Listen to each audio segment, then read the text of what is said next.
I wanted you to get ready. Okay, thank you. We're ready. I'd like to call the November 21st, 2023 meeting of the North Smithfield School Committee to order at 6:32 p.m. But before we begin our formal meeting, I'm informing everyone that the presentation of athletic certificates for state champion teams will be postponed until December 7th at a joint meeting of the school committee and the town council. Roll call, please. Chair Lombardi has informed us that he will not be present tonight. Mrs. Mayo, Here. Mr. Connell, Here. Mrs. Vada, Here. Mrs. Barnamoli. Here. Okay, we have a quorum. And so you will all join us for the Pledge of Allegiance, please. I pledge allegiance to the flag of the United States of America and to the republic for which it stands, one nation, under God, indivisible, with liberty and justice for all. Thank you. Has anyone signed up to speak, or would anyone like to speak under public comment or community comments?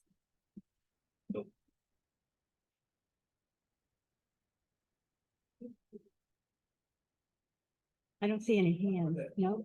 Okay. Anyone online that has a hand up? Nobody with a hand up. Okay, perfect.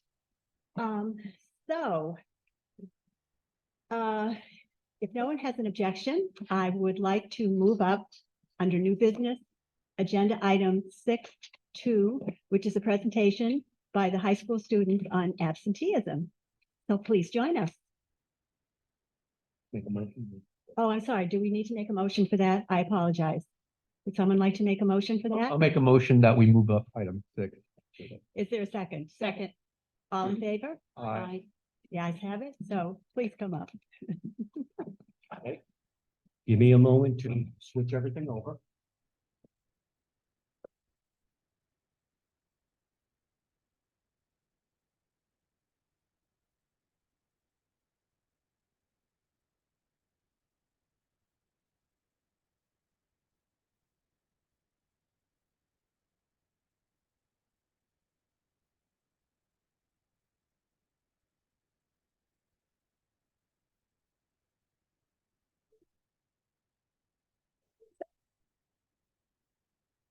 Try to remove.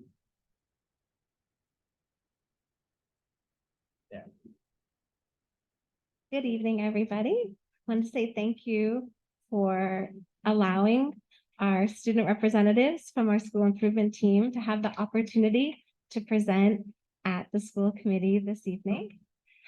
We've been working since last September, a large group. You can see the picture there. We have 4 awesome student representatives. We have 9 faculty members. We have 6 parents, new one this year. And then we have 3 administrators that meet regularly once a month. And we've been working very hard on our school improvement plan. We'd like to share some of our progress with you tonight. So last year RIDE has given schools some new guidance on the process that needs to be taken in order to establish an effective and comprehensive school improvement plan. Some of the initial things that we did was we conducted a needs assessment using data from our school report card. We learned about the school improvement process. We had some visitors from RIDE join us and explain it to us. And then we, using the data, we set 3 priority areas, which are improving math and ELA. And also the focus of tonight is attendance. And with each of these 3 priorities, we went through a very comprehensive process. We conducted some root analyses, we set goals, we selected initiatives, we wrote action plans, and then we made plans so that we could monitor the progress of everything that we had established. And one thing that I would really want to emphasize tonight as we introduce our students is that for each of those, math and for English at attendance, the students went through every step of that process. So RIDE requires that any school that does not have an 80% proficiency rate in math or evidence-based reading and writing make that a priority. And there are very few schools that have reached that benchmark. So we are looking to increase student proficiency in both the math SAT as well as the evidence-based reading and writing portion of the SAT. Those two components of our school improvement plan we focused on during our almost weekly meetings with our district or our school-based school improvement team. And then attendance was something that we focused specifically on with our families and our students. And so we developed together a goal of establishing two initiatives that tied in with our other initiatives as well, as we are developing a MTSS framework to help and support our students. And so our first initiative deals with tier 1 supports, meaning that these supports are going to be targeted at our whole student body. And so our first initiative really through the school improvement team was working hard to establish a framework where we communicated, first of all, about the importance of attendance and then recognized students who were attending school regularly, as well as providing incentives to encourage all students to recognize the importance of attendance. And then for tier 2, and that includes students that are on track or at risk to be chronically absent. We went for a training, 6 members of our faculty in a program called Check and Connect. And we have been working on a weekly basis with a sample of students who are at risk. We're piloting it, we're collecting data, and then we'll be sharing it with the faculty and hopefully enlisting more faculty members to check in with more at-risk students. But Kim and I could talk on and on about the work we've done. We'd love to come back and share what we've done in ELA and math as well. But the reason why we're here and the reason why we are so very proud to introduce you tonight, these amazing students. We have Kaden Dalby, it's our 12th grade representative. We have Maddie McNeil, 11th grade. Emerson DeShane, she's in 10th grade. And Max Haw, he's a new member of our team and he's in 9th grade. So I'm going to turn it over to them and they can explain much more about our attendance work at the high school.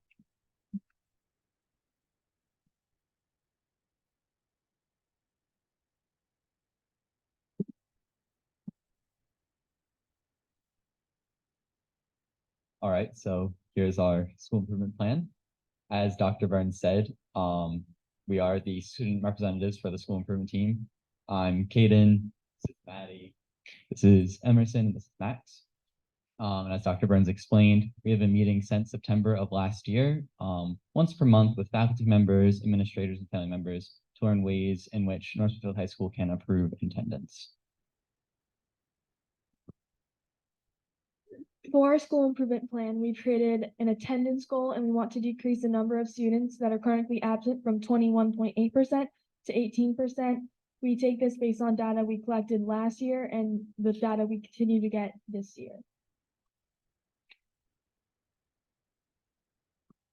Just listing off the action steps that we took. First, we started by researching the attendance, looking at data and creating plans at the SIT meetings. We explored the root causes of absenteeism, established an attendance team, established school-wide attendance expectations and attendance data tracking systems, as well as established communication plans for students and parents, and create an attendance recognition system for the students. So one of our first steps, which is one of our main focuses last year on the school improvement team, was to research attendance trends and to create tiered initiatives. So one of the first things we did was we read articles from Attendance Works, which is a resource for schools to about different articles in which provides data and different articles about attendance. Then we examined nationwide, state, and school data trends to kind of see where we lied in between that. And then we also learned about the different initiatives that promote attendance at both a tier 1 and tier 2 levels, with tier 1 being targeted to all students and tier 2 being targeted to students who are specifically at risk of being chronically absent. And so we just have a few different graphs that show some of the data. So this first graph shows the national trends for chronic absenteeism. And so about 1/4 of US students qualified as chronically absent, meaning they missed at least 10% of school days. And so you can see that this has become a much bigger issue within the past few years. Really being pretty low in the 2018 to 19 school year and really increasing in the 21 to 22 school year. And this has been seen all over the nation. And then here we have some school data from the survey work survey that students took in the spring of this year. And we see that 26% of students believe that being chronically absent has no effect on graduating high school and really no effect on their education, compared to only 6% of students who think that it does have a tremendous amount of impact on graduating, which is, it is proven that being chronically absent does hurt your education. And then here we have some data from another survey that students took during advisory to see what reasons people are absent. And so we were able to see that the most common reason for absences was being physically ill, having a doctor's appointment, and taking a mental health day. And so this next graph just kind of shows this in another way, just reaffirming that being physically ill was the greatest cause for being absent.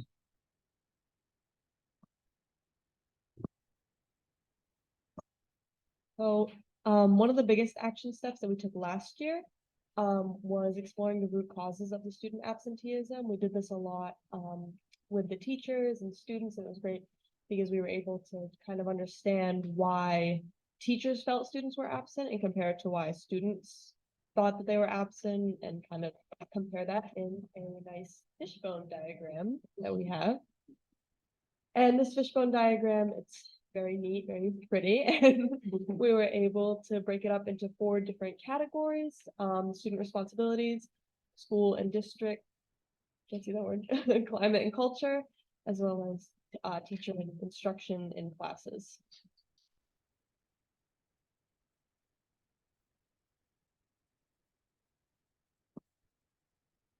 We established a school-wide attendance expectations and attendance data tracking systems. The attendance team uses the number of days we are in school to determine who is on track to be chronically absent, which is 2 times per month, which was said earlier is 10% of the school year. And then we established an attendance team, which consists of Dr. Burns, Ms. Rawson, Mr. Feeney, Mr. Pepin, Nurse Kayla, and Ms. Eggleston, who meet weekly and review attendance data. They check with the tier 2 students to see who's on track to be chronically absent, contact families with newsletters, phone calls and meetings, and then they handle truancy referrals if needed.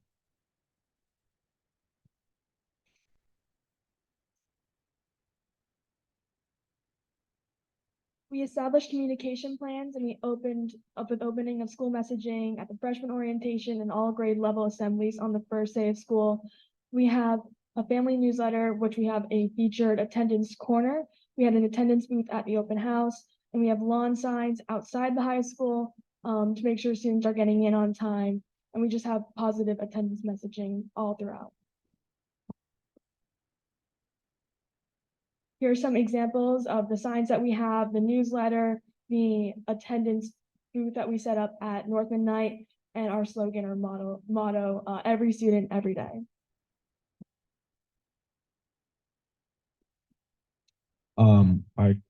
We created 2 types of attendance recognition systems, the individual students and then the grade levels. And our fall attendance frolic. This was on November 10th in the courtyard. All students who had 2 or fewer absences in the first quarter got a special golden ticket, which is the picture on the right. And students who got this special ticket were able to go during 6th or 7th period, depending on your grade.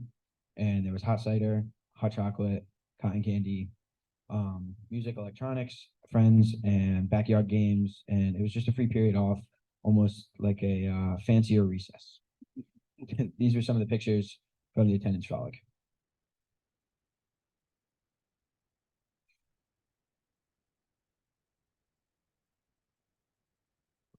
So in addition to having an individual incentive, we also wanted to have a grade level class competition to allow students to work together to improve their attendance for the whole grade level. And so the way that we calculate this to make sure that it's even for each grade level is that we take the total number of absences and we divide that by the total number of kids in the grade multiplied by the total number of school days. And that's going to equal the total number of students absent. And at the end of whatever time period we have set, lowest percent of absences will be the winner. And in order to communicate this to students, Dr. Burns reads weekly updates during the morning announcements, and there's also a visual representation in the foyer. This is the visual representation that we have. The current indication of like who is winning is the 9th grade is in the lead, followed by the 10th grade, then the 12th grade, and then the 11th grade. And as part of our grade level celebration, we are hoping to hold a Christmas themed party for whatever grade has the least amount of absences.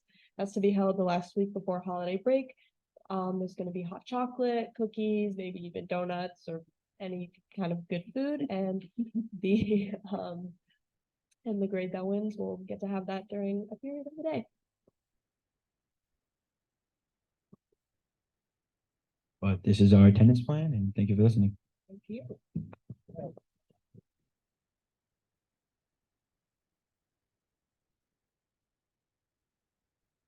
That was a wonderful job, and it looks like you put a lot of time and effort into all of this planning, and it also looks like it's going to, have some positive results. So good for you. Congratulations.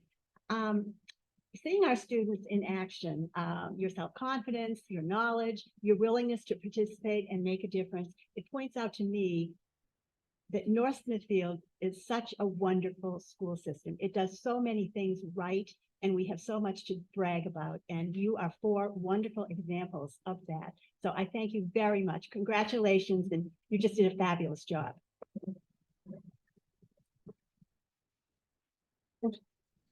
I'm just gonna add, you guys could do a roadshow. I mean, you really should, right? So there's students all over the state that need to hear what you're saying. And I've been to a lot of school improvement meetings. And when I was at yours last week, I just couldn't believe the true involvement and commitment that you students have.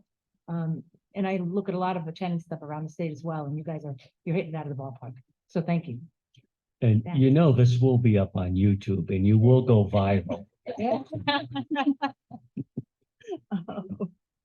Well, thank you for coming and sharing all this information with us. We really appreciate it. Absolutely. Of course. Okay, just an easy question. I hope. I'm just curious. Now you couldn't get down without a question. Now, how do you address the issues of like a student who may have a chronic illness or may in other words be out for an extended period of time because of a genuine chronic illness? Is that something that you're able to factor into when you do your calculations? The teachers are more able to account for that than we are in the data, and there are plans in place for the students that are chronically absent like that. But yeah, I know that Dr. Burns has. Okay, that's okay. That's a good answer. That's at a school level, so we focus on tier 1 and with a bigger, so it's school wide. Then when we talk about confidential student level, that's handled by the school level team, Mr. Beanie, Nurse Kayla, Mr. Heffen, and our attendance are meeting weekly. And so we look at the data and then we all provide updates. So Nurse Kayla would have about students that have performance. So we're aware of that and also for them. thank you. Thank you. Thank Thank you you. all. Okay, thank you very much. That's excellent. Moving on to the agenda, the consent agenda. Does anyone have any items that they would like to have removed? Not removed. I have a comment or a Okay. question, I should say, in one time. Yep. Well, why don't you go right ahead? I'm sorry, bring it up here. Actually, I'm trying to think. I'm looking for is this where the bus money came in? If I can, just a question for Ms. Marcotte, which we talked a little bit. I just noticing in reviewing the bills that we did, it looked, again, from my monthly reviews of the secretary, I noticed there seemed to be a little bit of a bump up in the bills for the transportation in this round from DATCO. Can you just address a little bit why that was the case? Sure, that would be because we had 2 months in there rather than the usual 1 month. What happened was we had a couple of items that didn't align with the new contract. So we held back on that until we received a revised invoice with the corrections on it. And so anything with DACO has been resolved as far as that goes. Yeah, Thank you. you're welcome. And I also just want to comment on one item of the consent agenda. It's the breadth and the depth of the virtual instruction application. It's a 40-page masterpiece, and I think the detail that was required. So kudos to everyone. You're welcome. And- We enjoyed every moment of I- putting that together. So good job. Good job. So I'm looking for a motion to accept the consent agenda as written. So moved. Is there a second? Second, All in favor? Aye. Aye. The motion passes. Madam Chair, can I just say one other quick thing? Surely. Just comment. I noticed, we're approving the CLAC bylaws that was submitted by the current CLAC committee, and I had a chance to meet with some of the people, as I know some other people did at the Pumpkin Fest, and it's really nice. I think that they seem very happy and enthusiastic that we have a, it seems like it's going good, and the people seem happy with the CLAC and it's nice to see these new bylaws be submitted, and again, it's not moving in a nice direction. For sure. Very good. Thank you. And I think next is the superintendent report. I'm going to share my screen. And you will be amazed. To figure out how to do it. There we go.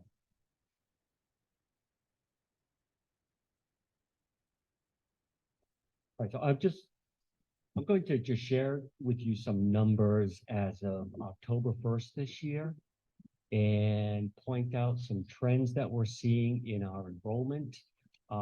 Number one, our enrollment is increasing.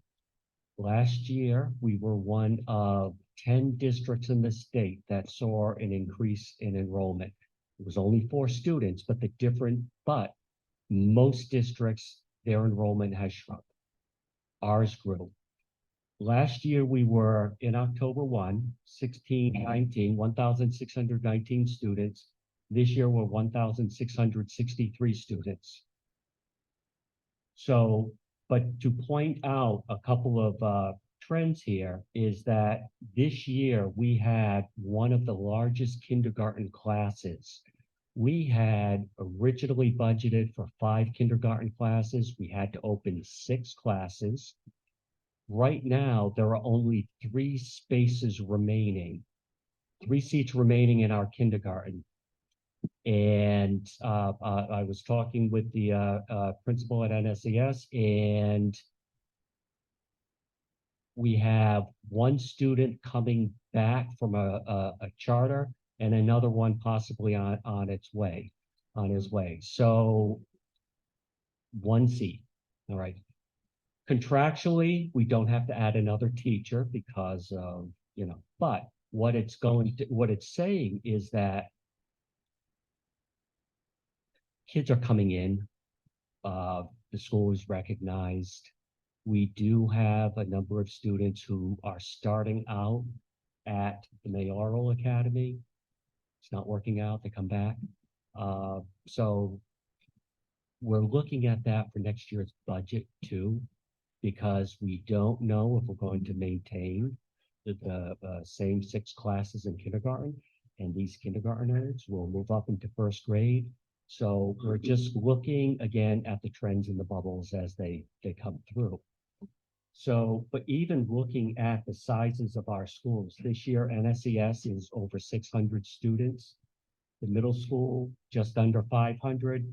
And the high school is 564 students. Now, if you look back a couple of years, and I started this chart after Hallowell closed, so I'm just looking at 3 schools at this stage. NSES was at 557 students back in 2020, and it's up to 601 this year. Now, the middle school, 548 students back in 2020. Just under 500 this year, which we saw that in the enrollment trends, and that is why for this year it was difficult to do, but we did reduce a team at the middle school because the numbers bore out being able to run with 2 teams instead of 3. And then the high school, just 4 years ago, was 518 students and now up to 564 students. So again, elementary is growing, high school is growing, middle school shrinking a bit, but there's more kids coming in. And I have to tell you, the calculation to reduce a team at the middle school, I had a certain seat count in mind for each of the 7th and 8th grade. We had a lot of students move in, and 7th and 8th grade got tight.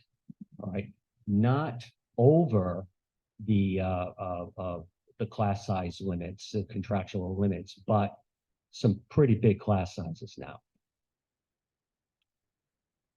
So some of the other areas we look at, high cost special ed, students that due to the nature of their need, whether it's clinical, psychological, we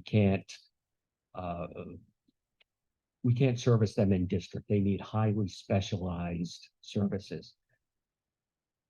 We always try to bring students back because we want them in their home schools. We believe it's best for the kids, for the community. And to be honest, it also saves on transportation. And there's just a lot of benefits to keep the students close to us. This year, actually, as of October 1st, there were 15, but I think we're up to 17. We're just having students with such tremendous trauma in their lives that they've required specialized placements. This is another one that I took a look at. These are the number of students with IEPs. Now, traditionally, we were in the 250, 230, 230, 237 range. Last year's 237 students with IEPs. This year, 279. To be honest, I do look at this through multiple lenses. One, are we over-identifying students? All right, so I've looked at that. What we do have, and one of the things to for the increase in students with IEPs is that since COVID, there are more students who have difficulties regulating their behavior, socializing, anxiety, so there's a lot of these more psychological things bubbling up. For English language learners, multilingual, language learners, you can see back in 17-18, we had 15 students, K through 12. Every year, we've gone up by 5. So we're at 30 students right now. And this, which triggered this year to hire another ELL teacher. So we have 2. One is going to focus on the elementary students. The other one is going to focus on the middle and high school students. Not just with language acquisition, but also with assisting the teachers to accommodate and work with students who are really just learning English. So I wish we could do more, and as the number of multilingual learners, increases, we can add more services. And I say this because my master's is in ESL, ELL. And when I was teaching ELL at James Junior High in Pawtucket, we had 260 students in our program just at the middle school. And we didn't have just ELL teachers, but we also had content area teachers with endorsements in teaching ELL. So more tools in the toolbox. So, hoping to grow that to be able to, better accommodate the students who from out of country who are moved into North Smithfield. 504 students, again, we've had an increase in students getting 504 plans, and that's generally, we have a lot of anxious students. A lot of students who feel overwhelmed, who need certain accommodation, little extra time to do things, chunking of data and information and assignments. And so, there's again, a lot of different tools. These aren't IEP, it's not special ed, it's just students who need some additional assistance. An example, my student, my son had a 504 plan back in elementary because he would immediately get overwhelmed if the teacher was assigning too much work at one time. And he would flip out, and yes, he threw a chair, right? All it took was just, all right, let's step back and do one assignment at a time, one thing at a time. Let's just build up that stamina to do the work so you're not overwhelmed. Simple things like that made the difference for him. So, and our teachers are very good at working out these accommodations to meet the need of the student, to get them up beyond the issue that they're having. Our at-home instructor, we're still back to pre-pandemic levels. We did hit 51 and 41 back during COVID. We're at 29 and 28 last year and this year. This is the CTE program at the high school. Non-resident, non-North Smithfield students who are attending our CTE, our 3 CTEs at the high school. Currently, we have 31 students at the high school from other communities in our 3 CTE programs. This year, we had 9 new CTE students enrolled. We had to cap that. We couldn't accept everybody who applied because back in 2022, you see this 8th grade with 142 students? Well, they went up to the 9th grade. There's not a lot of room at the inn anymore. So we just had to hold back on some of the CTE registrations. Can Mhm. I ask a question? Yes, On the IEPs with that jump, is it all at the elementary level that the across numbers went up? Or it's across the board, but because the majority of students in North Smithfield start at the elementary and they stay in North Smithfield throughout, we are more IEP heavy at the elementary level to build them up for success into middle and high school. So there are more services count at the elementary level. Okay, thank you.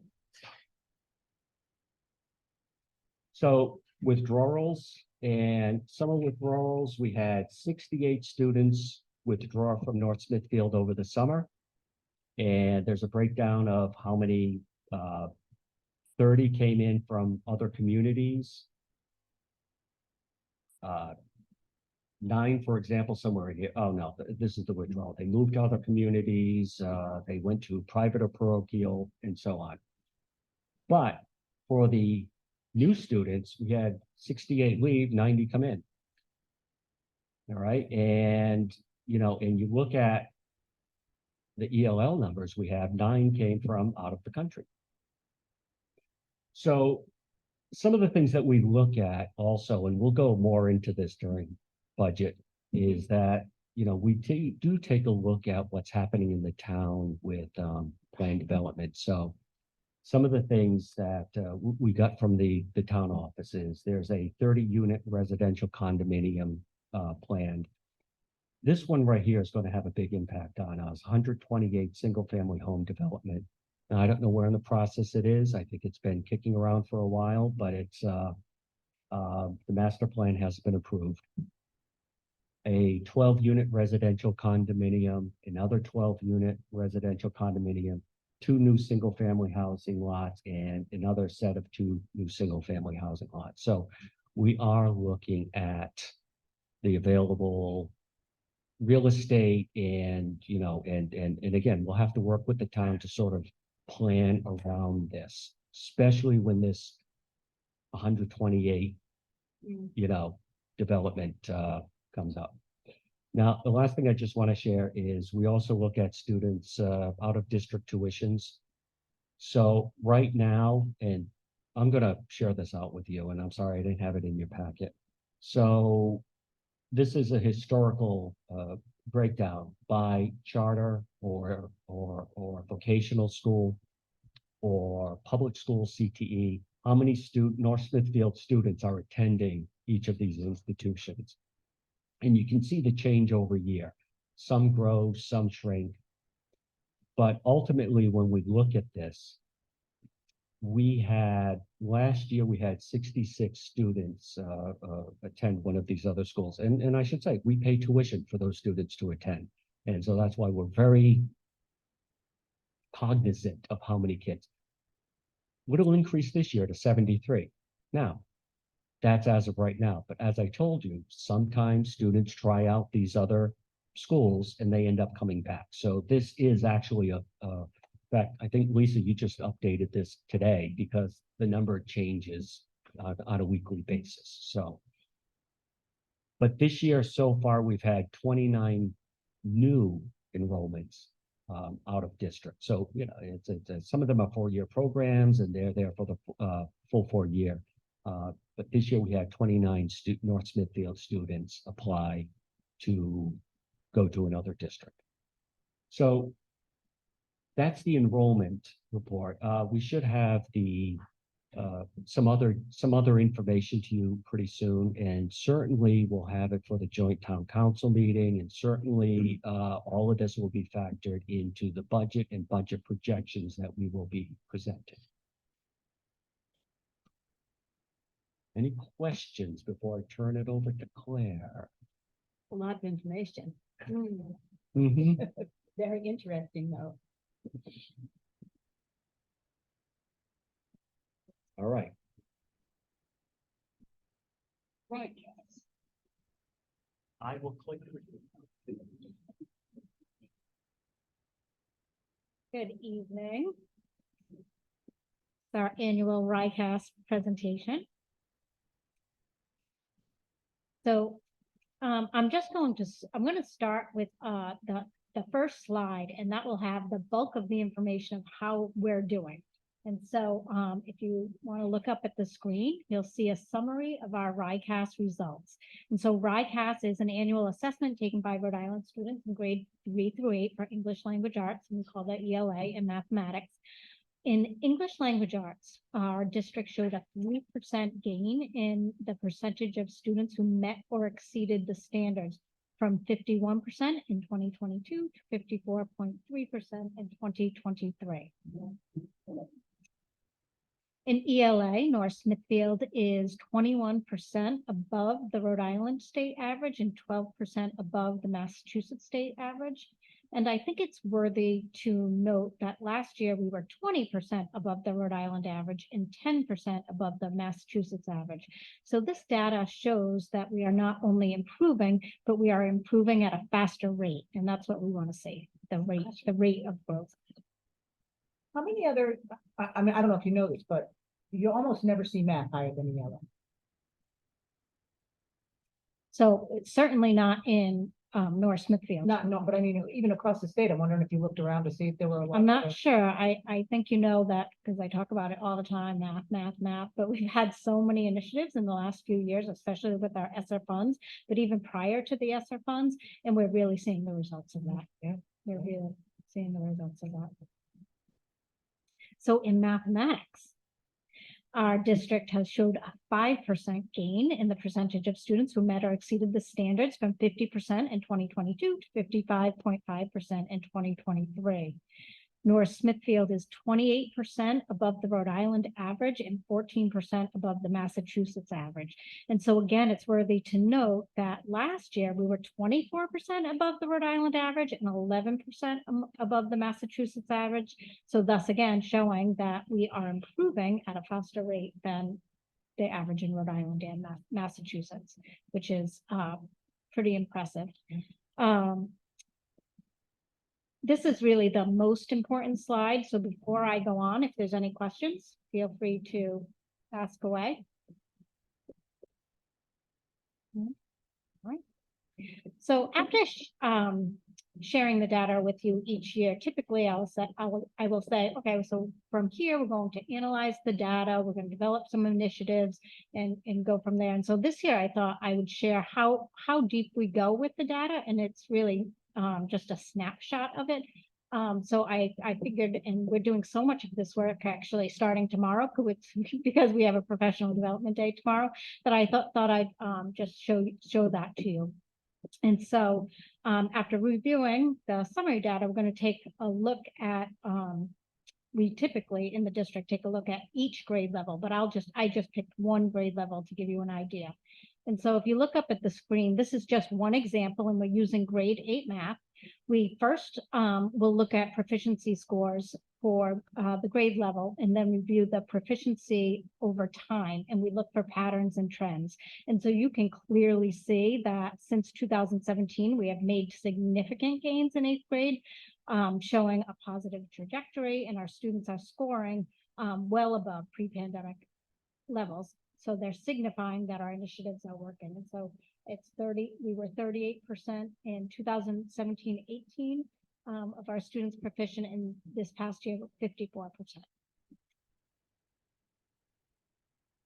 And the next thing we'll do is we'll look at our state ranking by content area and review student growth. And so basically this slide shows that 56.7% of students that I jumped to growth for the state ranking. We will look at every content area, every grade level, and just see where we are, because sometimes you don't know what the percentage means until you can really match up to other schools and districts. And so this was an example. And of course I used 8th grade math because we did so well. So and then we look at student growth. And so if you look at this slide, you'll see the blue is a high growth, the green is typical growth, and the red is low growth. And so of course we want more green and blue when we look at student growth data. To say it simplistically, and it's definitely more complicated than this, but I don't want to go into the formula, but if you think of the blue as you achieve more than a year's growth in a year's time, and green is you achieved a year's growth in a year's time, and red, you did not achieve year's growth in a year's time. So although we did really well, we also have students that have low growth. So we dive into that and we say, well, who are the students? And maybe there was a specific area that they weren't growing, or it was a certain subgroup of students. And so we'll tackle that data. And we're going to do some of that tomorrow. Next, we look for achievement gaps. And so we examine the data for the achievement gaps, which are the differences in assessment scores between the two groups of students. And so as you can see, this is an example of a gap between our economically disadvantaged students, who are 45% proficient, and our non-economically disadvantaged students, who are 57% of meeting the standards. And again, this is still 8th grade math. And so this so there is a gap. However, when you look at this, the math gap is 10% less than it was last year. And so what that tells us is that both groups, our economically disadvantaged students and our non-economically disadvantaged students, are growing, and our economically disadvantaged students are growing at a faster rate. And that's what we want to see. We also review the data by subdomains. And so if you can look on the right-hand side, we look for specific strengths and weaknesses within the subdomains. And so if you look, last year, our initiatives really targeted geometry and statistics, and we were pleased to see the significant improvement in those areas. And some of the work that we'll do on our professional development day is look, and this is by grade level and by content, look at the subdomains and see where we can improve and have those conversations. It's not as simple as, well, it looks like we need to work on functions because that's our lowest. Because if you look and you look at the standards, we know that in order to master the functions standards, you need the prerequisites of the expressions and equation standards. So we would first want to bulk up the instruction in the expressions and equations.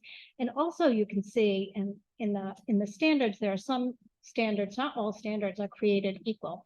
And so there are some standards that are considered major content standards, and there's an emphasis on those standards because that's the bulk of the work in the grade level.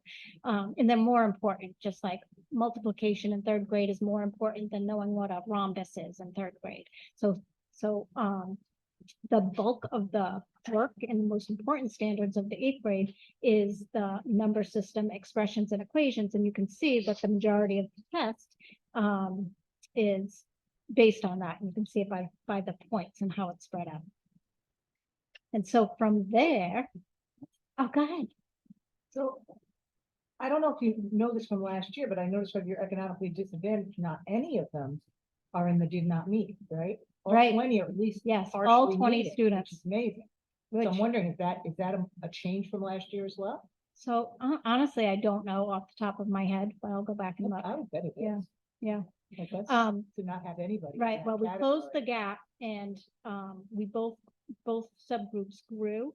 So yeah, that very well could be the case. And that's actually pretty impressive. We don't Yeah, it see is. that Yeah. very often. And we've had initiatives that we've been working on to work with our students, our economically disadvantaged students, and make sure they have access and opportunity to you know, engage with the standards and get some extra support if needed. And so the next thing we'll do, and I linked it all, but we don't have to open it, but the next thing we'll do, if we identify a subdomain that we'd like to work on, and some of the work we're doing tomorrow, we'll be diving in and we do these error analysis protocols. And so we'll just literally look at the questions that our students did, and it's all linked in. So you can see number 5, you could click on it. And I chose a function one, but well, you'd have to open the document. If you want to, at the there you go. Yeah. So this is a document that teachers will be using. And if you scroll down and you click on, okay, actually number 19. Nope, that's the standard. Yep, right next to it. So the teachers will have this document and they click on it and they can see what was the question that was asked, and they can just, you know, look at it and have, you know, dive in and see what question was asked. And from there, what they'll do is they look at how our students did in comparison to the state. So if you go back to, yeah, and just your back button, not back to the presentation. Yeah. Going back to the document. Yep. And so, if you scroll up a little bit so you can see what the titles are. And so you can see what the correct answer is. The possible points are district percent. I'm going to say scroll down a little bit so you can see what our district percent is. Right. And so our district percent, so 51% of our students got this correct, and 39% of the state got it correct. So we're 12, our state district difference is 12%. We typically like to be around 20%. And that's where we feel like we're really excelling. So we may look at that, and then we scroll down. And if you look at, for example, the function ones, that there's definitely questions that we want to look into. And so teachers will, on the first blank column, is they just do the analysis and they say, like, what are why do we think the students are making the error? Did we teach what was intended? And sometimes we're just off a little bit on what we do. Oh, I didn't teach it that way. And this is what the standard is telling us what to do. How and why do we currently teach it? Are our materials aligned to these standards? And so they have those conversations, they write bulleted lists, and they're very thorough. And then the next column is, what are the implications for instruction? So we may have identified a problem, and it could be something simple, like the way the question was asked was confusing, or it could be something that we need to add that into our curriculum. So when we're planning this year, we want to spend a few extra days on a certain standard or a certain type, and then we put that in the implications for instruction. So our teachers do a great job with this, and that's really where a lot of our initiatives come from. It's just teachers having discussions. And so if we just reflect on this year and our scores, our students have improved in both ELA and mathematics, 3% and 5% respectively. North Smithfield students are improving at a faster rate than Rhode Island and Massachusetts averages. We are working to decrease our achievement gaps, in particular, the difference between our economically disadvantaged students versus our non-economically disadvantaged students. And I know we saw one that there really was a smaller gap, but some other grade levels, we do see larger gaps, and we're working to decrease that. And we'll continue to analyze, I think I forgot that word, look at our data analysis to strategically target the areas of weakness by identifying those patterns and trends, and then working with teachers on tier 1 instruction. That's instruction for all students to support all students and implement targeted interventions, and then use the data to drive our instruction.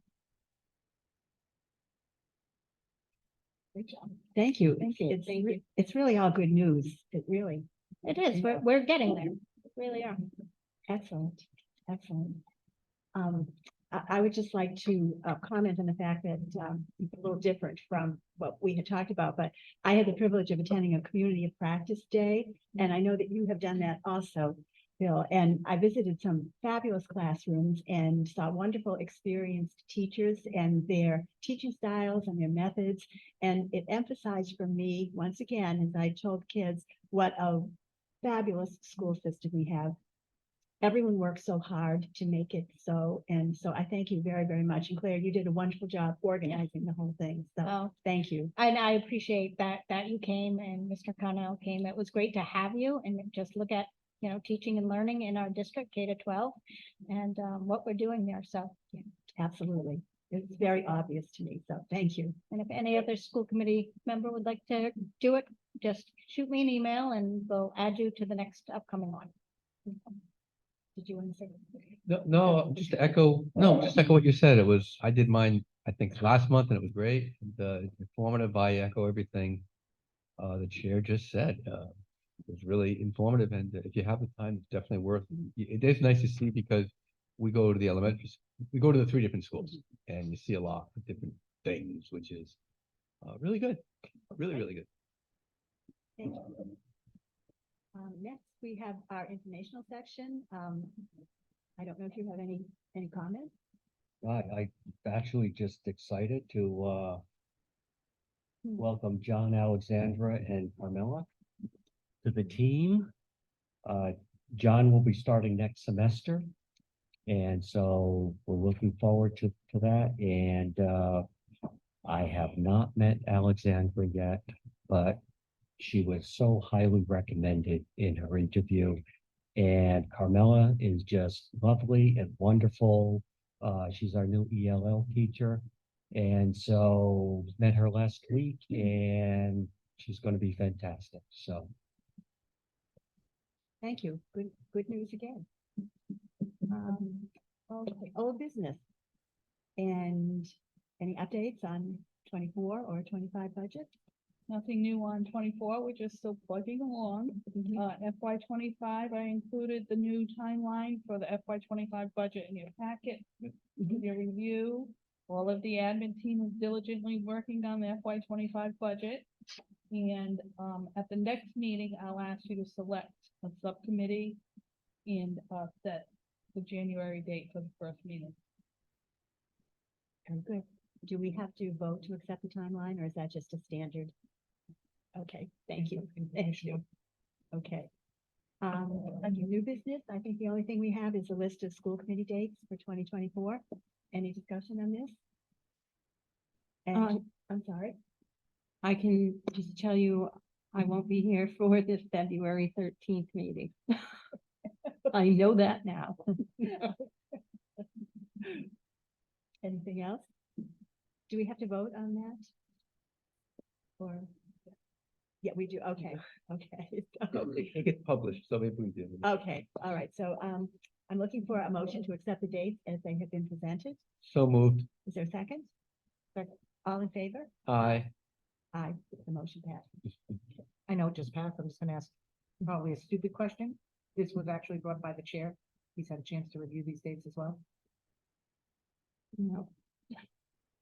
Does he need to when all of you agree to it? I'm sure it's fine. That's why I just thought about They're, it. they're pretty standard, the third. They are, correct, that's the right. second It's the third. same patterns that we've been doing forever. Exactly.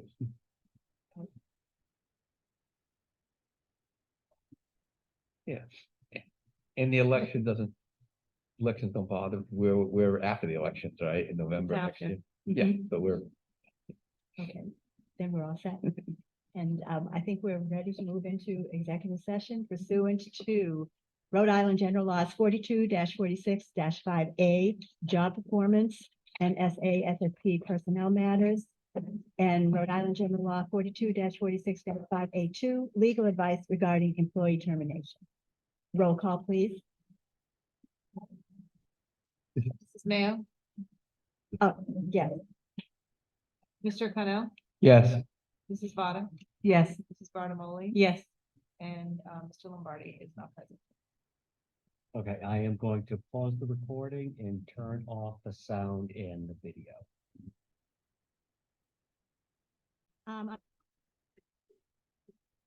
I'm looking for a motion to adjourn executive session and reconvene in open session. So moved. Is there a second? Second. Do I need a roll call vote for that? Okay, roll call vote, please. Mrs. Mayo, Yes. Mr. Connell, Yes. Mrs. Vada, Yes. Mrs. Barnamoli. Yes. And Mr. Lombardi did not attend tonight. It's still not here. He's still not in. So the motion passes. And now I'm looking for a motion to seal the executive session minutes pursuant to Rhode Island General Law 42-46-5A1 and 42-46-4 and 42-46-5. So moved. Is there a second? Second. Again, roll call vote or, You don't have to. but you okay, can. all in favor? Aye. Aye. That motion passes. And for the record, no votes were taken in executive session. And I think that's it. Motion to adjourn? So moved. So moved. Second?